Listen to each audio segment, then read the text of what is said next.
You seem to get quite into trouble lately, huh? Uh, it's, it's not, yeah, sort of. It's been reported. I mean, we used to get into more trouble before, before it was in the band, but it just gets reported now, doesn't it? I mean, it's just little mad things. None of it's ever our fault. It's all stupid things. Well, why do you get, according to the papers, why are you accused of, Smashing up France. yeah, and possessing drugs all over the place? Well, the France thing, it's like when we go to somewhere and you're playing to somewhere where you can see it's packed out, and then the promoter at the end of the night is trying to be funny with the money and other things like that. I mean, the French geezers anyway, it was like instead of asking us or talking to us sort of nice and when we wanted to do things, these people was giving orders, telling you, if you wanted to be giving orders to you, join the army. That's not how we work. If you want something done with any of us, like you just talk and discuss it. You don't give orders or you shout. And the French thing, some promoter started on our tour manager, so our tour manager belted him. Yeah. So then the French promoter called over all his muscle, all his bouncers. So he had like 10 bouncers jumping on his head. So, I mean, when you see one of your mates being beaten up, yeah, you get involved in it, yeah. You just get involved because there's so many of them. I mean, there's 6 in the band, and then we've got like a few crew, I mean. So you have quite a good party, so have a fight. Yeah, so, I mean, we just joined in and it just gets written about, whatever. But, I mean, there's no way we started trouble. Have you been expelled by?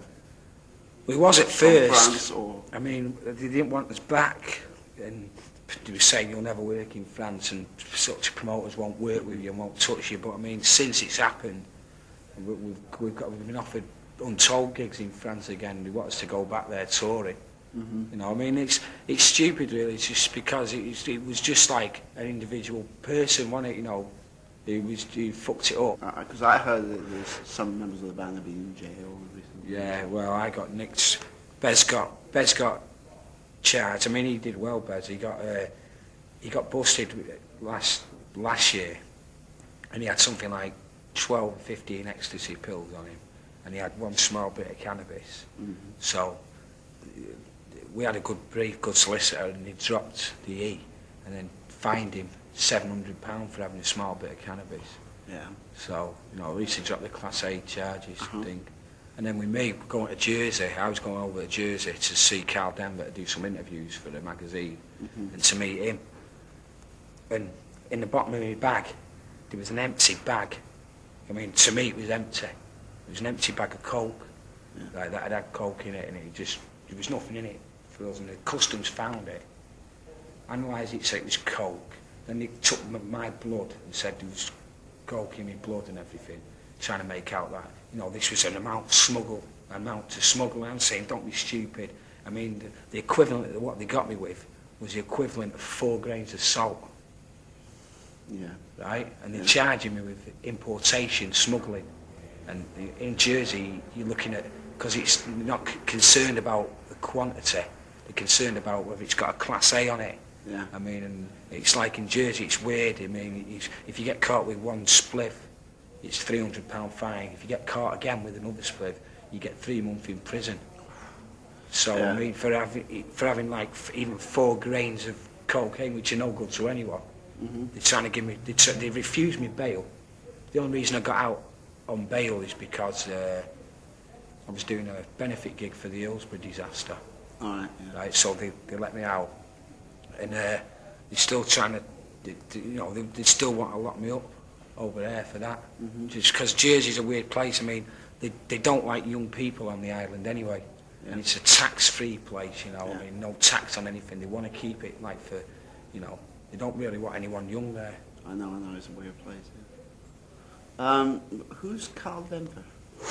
Carl Denver was like, he had hits in the 60s. I mean, the Whim Away was the one like, whim away, you whim. Oh yeah, that's right. It, From the 60s. He had a few songs. I mean, we'd never heard of him, right? But my old bloke, my old man, he took me to see him when I was 2. I didn't know this, you Yeah, know what I mean? But, I mean, how we got to do that with him was one of Tony Wilson's mad ideas. Tony Wilson comes up with mad fucking ideas every now and then. He said, I want you to re-record Lazy Itis with Carl Denver. So we went, who the fuck's Carl Denver? He went, you know, Wimaway. So we're going, what, you know? So, see, when we wrote Lazy Itis, anyway, I didn't like the track, because what we tried to do with Lazy Itis was really make a joke pop song, a real tongue-in-cheek, corny pop song, right? And to me, it didn't work, because it still come out a bit as though it was meant to be wrote serious, right? And I dismissed the track. I didn't want anything to do with it. It was on the album, that was it. So he said, no, come on. So he bribed us a bit, said, do it. So when we did it and everything, and we met him, and we got on really well with him, I mean, he's a really funny bloke, been all over the world, got tattoos all over him, and been in the Merchant Sea, and done a bit in Vietnam and everything, you know, he's a real top old bloke, you know, and we had a great time with him. And the thing that we got with the record in the end is it did come out how we'd have liked to record it in the first place, a real sort of weird tongue-in-cheek, taking the piss, pop song, sort of Tom Jonesy, punk feel sort of thing, you know. So it come out really good. I mean, I wouldn't mind doing something else with him. It could come out all right. Is that what the whole thing is all about? I mean, it's kind of tongue-in-cheek. Yeah, well, I mean, it is, you see, because... I mean, your music in general. I mean, well, see, the thing that we've always been into, right, is we've always been into dance beats and move beats. It's like where we grew up. I don't know if you know Manchester and Salford. But, Salford. Right, so... I had a wonderful experience in Salford. Right, so, yeah, bad time. Well, I mean, I was left out of the door of a council flat at 1 o'clock in the morning. Right. Not knowing where the fuck I was, saying, "See ya, sorry, you can't stay here tonight." And I was going, good, all right, wonderful, thank you very much. It can be a lot of cunts in Salford, there's a few and, cunts. And then I ended up getting all the way down to Manchester Piccadilly and spend the night in the bus shelter? Yeah, where they do the pictures, you know. Oh, right, yeah. Waiting for the first train in the morning back to London. Yeah. Yeah, go on. But it's like where we was brought up in Salford, right? Sort of the main sort of music in the club scene was all Northern Soul. You know, it was like where everyone used to go in, you know, in the early 70s, take lots of speed and dance all night, Wigan Pier sort of gear, all the Tamla Motown and all the so I mean, when we was kids, they'd let us into the clubs. They wouldn't let us buy drink, but they'd let us go into the clubs. We'd have all this music going in our heads from the clubs at night time because we wanted to go somewhere. Then at the same time, in the early 70s, you had all the funkadelic sort of stuff going. Then you had your Roxy and your Bowie, and you know, our older brothers and cousins was into Jimi Hendrix and Beatles and all sorts of mad things. You know, Captain Beefheart. We'd hear all that sort of thing off the older ones. And being young, you know what I mean, we liked it all. You know, and all that sort of music. So it all came out it came out as our own. We sort of fed it into us without knowing. All them sort of influences was there, and then we brought it out as our own sort of thing. But we've always been like really into sort of dance music. It's like when people say, "Why don't you write political songs?" and why don't you talk more about politics, right? You know what I mean? But like where we was coming from and the situation, you know what I mean? How we was growing up, man. The thing in the world, man, is you don't want to go out at night time or you don't want to buy records listening to someone rambling on about how bad the housing is and how bad the unemployment is and all that sort of thing. You want to make good time music and things, you know, that make you escape from things, and that's our music's always been like, I mean, instead of going to school, we went to the pictures, you know, go to the cinema a lot. We used to spend all the time in the cinema watching films and everything. So all our songs are like mad little films rather than a song. You know, little 3-minute, 4-minute films that are like cartoon sort of songs. You know, and a lot of them we used to write in slang. You know, like we talked a lot in slang. You know, right? So we used to write in slang, and people, you know, we'd get saying, "Well, that song's fucking mad. What's it about?" Then we realised, well, not everyone knows our slang. So you know what I mean? We've been writing in slang, so that's why it comes out weird. I mean, we have untold different words and names for things, you know, normal things, and we just use them in our songs because that was how we spoke anyway. You know what I mean? So that's how sort of some of the weird So like for Cockney, it's like a bunch of foreigners or something like so, that. you know, it's all that sort of slang. Foreign dance, whatever, music. So, you know, it's always been a main sort of music to get up and, you know, and then the punk thing come along and we still are, I mean, we didn't go out getting our hair spiky and things like that, but that sort of music's always influenced us and that sort of, you know, idea and everything about we used to just get up and do it. You know, so we've been lucky enough to have everything, you know, every sort of type of music and every sort of scene. So you got more the attitude. Yeah, you know, obviously. You know, where you don't have to. I mean, we'd already had that attitude anyway, but to see somebody up there just sitting down there saying "fuck," you know, I mean, it's, you know, it's the sort of thing that you was into anyway. You'd be like that anyway. We wasn't influenced by the attitude, but then again, we had that sort of attitude. And to see someone else up there doing that sort of thing, that gives you an extra boost. So you, this new album? Bummed. Bummed. Bummed means what? Well, I mean, that's another joke. Is another, it sounds like another joke. Right, because I mean, like, bum's got so many meanings. When you get bummed. When you're bummed, you're either bummed, you've got no money, or you're bummed, you've lost it, or you're bummed, you've been mugged, or like. Or it means also you're pissed off, or you know, it's like it was a word for us and all about, you know, like fucking shagging women, right? Instead of saying I want to fuck the woman, we just, you know, it was a joke, say I want to bum her. You know what I mean? It's like just all millions of mad sort of things, you know, and it was that stupid. You know what I mean? I was like, just don't like anything really to be taken too serious, you know what I mean? I mean, if we can laugh at it, you know, then... Do you think people laugh at it as well, or they take you because of the music? I mean, well, the funny thing is, right... I mean, like, for example, I think if you're not Irish, you take the Pogues because they're funny. Yeah. Not because they look good or because, you know, things like that. See, the Pogues cross over as well, don't they? They've got the roots and everything. They're still making sort of a poppy or whatever sort of records. With a lot of Irish folk sounds and influences, It's like when we recorded Bum, right? I never listened to it. I never, ever. I mean, it was finished and released in October, right? And it wasn't till two months ago, right? I mean, I wouldn't listen to it. I felt we spent a lot of time on it and everything, and it did a good job. We come up with a lot of noises, but I didn't want to listen to it. So it was a couple of months ago. Me and Bez had to go to America, right, New York, doing some interviews and promotion, and we was over there. And everything. We go into a club, and there's this tune going on and everything, and me and him are like rocking away to it, right? And I thought, fuck me, what's this?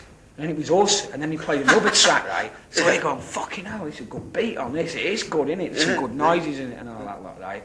We're going, fucking hell, I wonder if anyone knows this. He says we better sit down, we can't be dancing at our own records. Look, right? A pair of big-headed cunts, right? So that was the first time that I'd really listened to it, and I thought, well, yeah, it is, it's good, it's got a good beat to it, and there's a lot of good noises in it. So, yeah, I mean, really, it's like when you listen to foreign, you know, music. I mean, you don't... It's like them Gypsy Kings and things like that. I don't understand what the fuck they're going on about. But you know, like the music's got something there and everything. And I mean, it'd be good to know if you know, the thing about fucking English is we are a bit ignorant, man, because everyone else knows our language, but we don't pick up anyone else's language. I don't know if that's down to the schools or down to because you just don't want to learn. But I mean, it's like when we you know, nobody can learn the Mancunian slang, so it's not a matter for them to pick it up. It's just. So I mean, see, that's why as well. I mean, we come up with some pretty witty lines that they might say one thing, right, but they can mean a lot of other things because you know they're all slang and they're all sort of tongue in cheek. They can mean lots of other things. What do you usually take the piss out of? Oh God, anything. I mean, usually anything. I mean, I'm not the worst for it, right? But I mean, some of the other lads in our band. I mean, our drummer is a really good lad, right? He's a nice lad, but he does take the piss out of everything and everyone.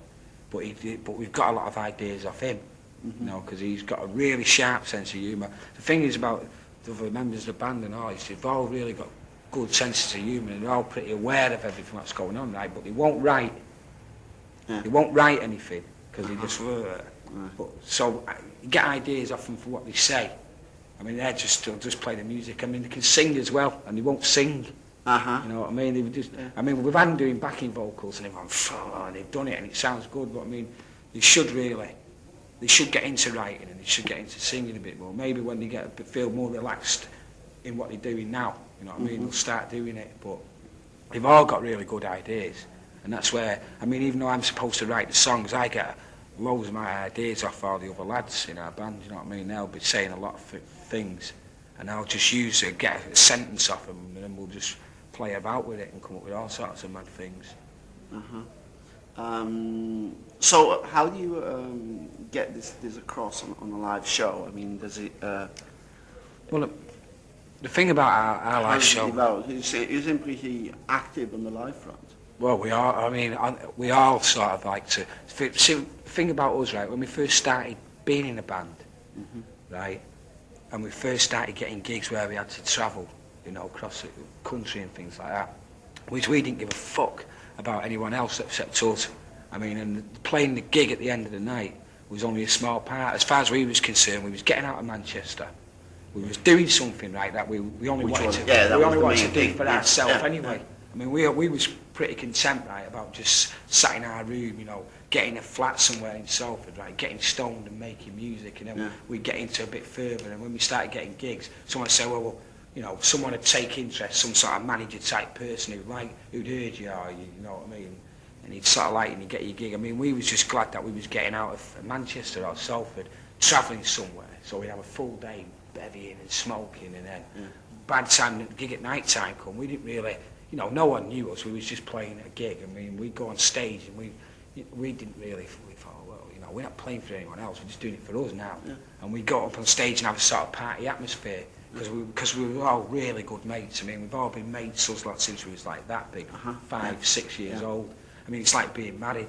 I mean, we could never have really big fallout arguments. I mean, we argue, we fight and everything, but... Yeah, but you know each other so much. We know each other really well, that it'd never be one of these long silences or walkouts or artistic bollock difference sort of things. I mean, so we... it's probably, I guess it's the kind of situation where you know what pisses, well, somebody knows what pisses you off, and you just have to avoid the subject, you know, you just go around it, you look for the clash, and that's it.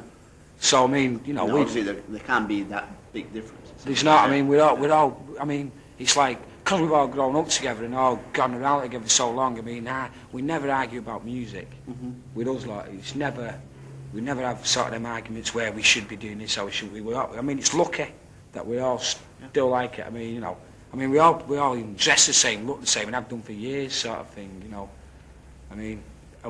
When we was up on stage, when it first started off, we had a party on stage. I mean, because we was a bit nervous anyway, even though there was only a few people out there, you know, we'd have a party on stage and we all really into ourselves. And we've all, as long as we've ever enjoyed it, so that's how we still really, as long as we're enjoying it on stage and having a good time. I mean, when I'm singing on stage, I don't hardly ever sing proper words to the songs, right? So the lads, if they're up there, they can hear what I'm singing, and you'll catch them laughing. I go, oh, what the fuck's he singing now? And it's, you know, they like it, you know, changing it and everything. So we have a good party atmosphere on stage, and we all really get into it, right? And you know, it shows out in the audience. I mean, we used to really dance and rock, and we'd probably embarrass the audience because we'd all be there rocking and having a really good time. And they'd sort of be stood there like that. So eventually we'd get to places, the audience... Yeah, eventually they get around to it. You know what I mean? They'd all be joining in and everything, thinking, well, fuck it, you know, they're up there doing it, let's do it. Cause if they enjoy it, we have to enjoy it as well, yeah. Because when we used to go to gigs, I mean, when we was young and first started going to clubs, you know, we always used to, we used to just dance all night. I mean, when you got no money, the cheapest thing you could ever do, right, was like get an acid tab for £1, and that'd take you for 10 hours. You know what I mean? You didn't need to keep buying drinks or anything like that. All you did was dance on the dance floor and pull loads of birds because you was dancing and everything and get into rocking. We've always been into having a sort of a good time. Are you, if you go back into Handel, I mean, you're on Factory, which I suppose gives you quite a lot of freedom, artistically and whatever else. Well, you see, it's like when you meet sort of other people from record companies, or you meet big wigs out of the music business, right? They're not like us. You know what I mean? That's what I mean.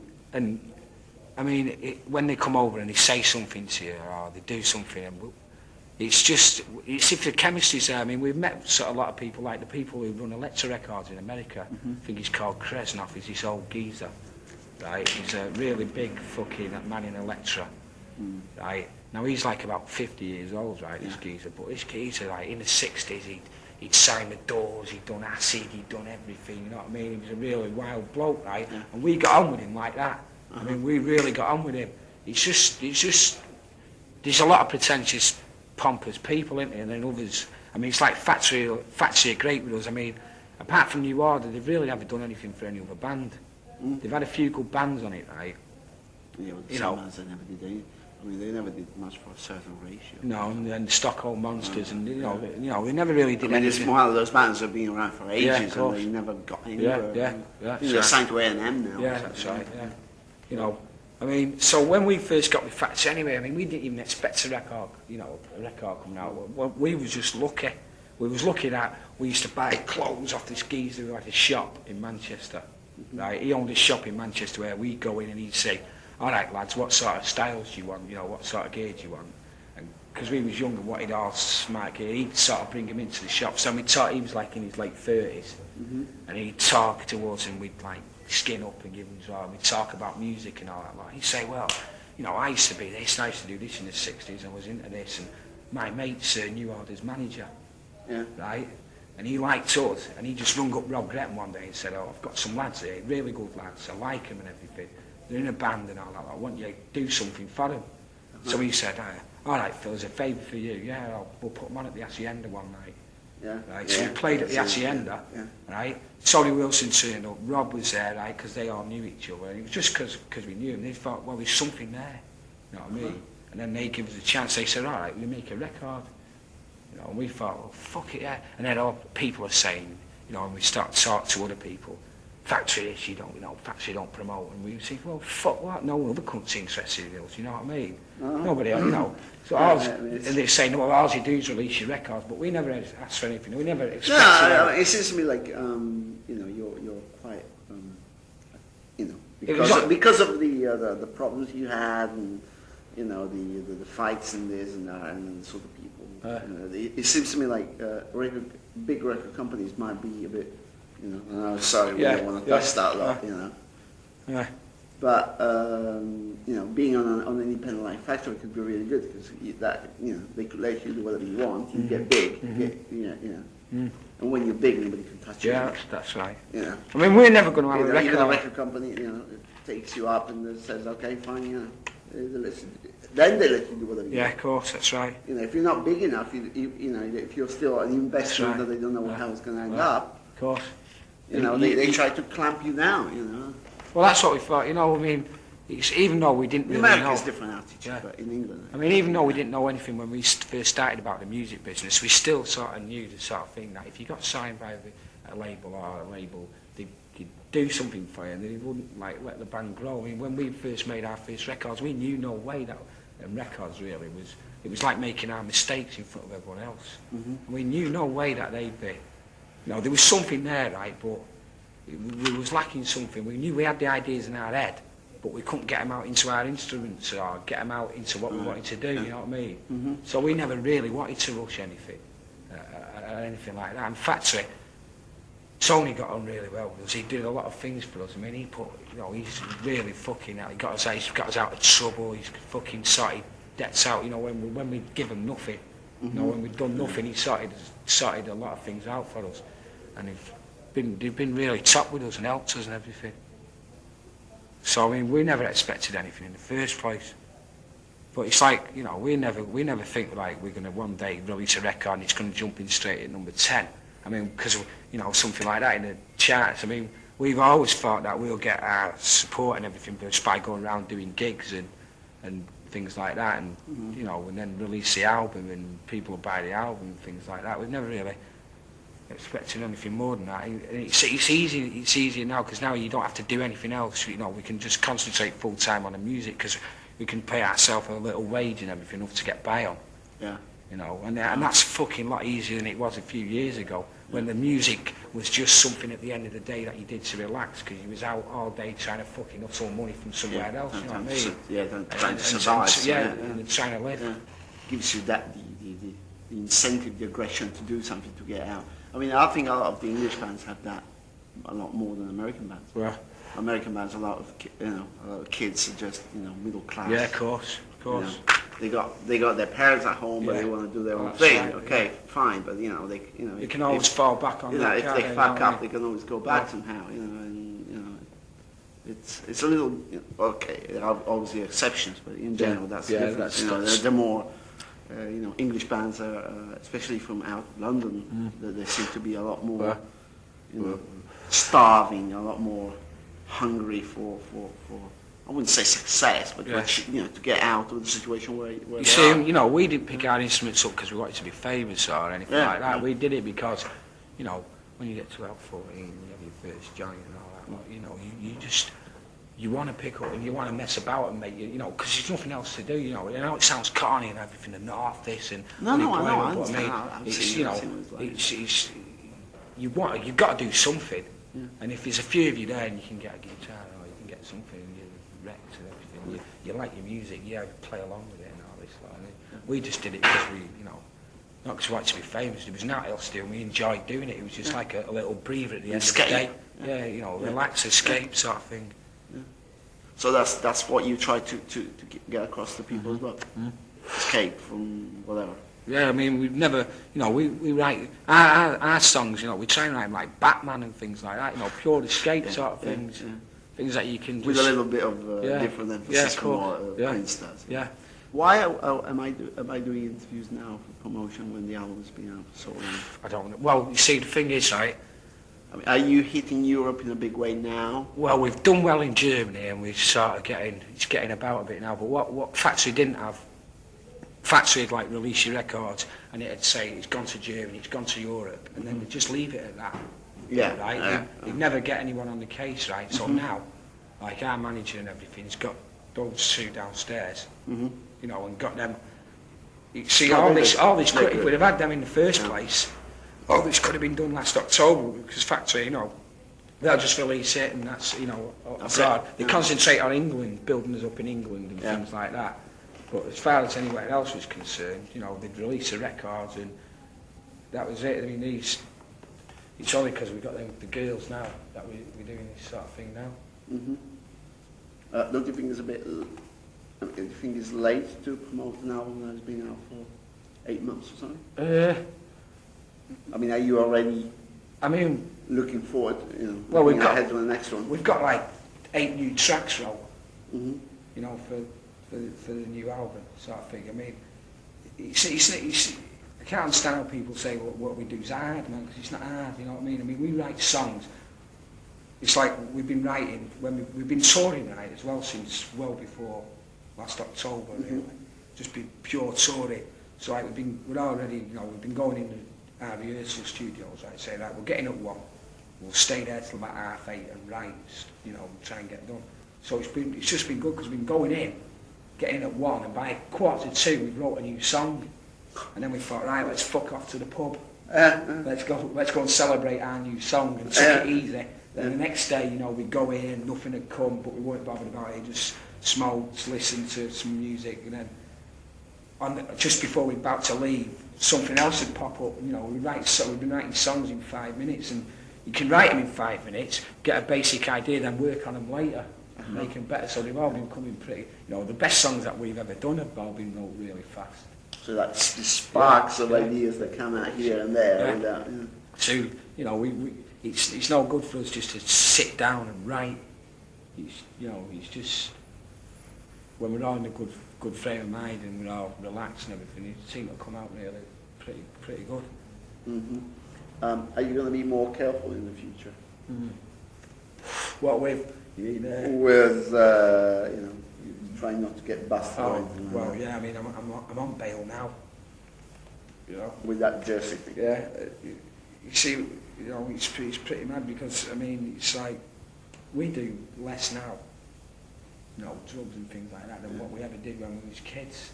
I mean, even though the press write big drug this and big Oh yeah, that, of course, yeah. you know what I mean? Before it was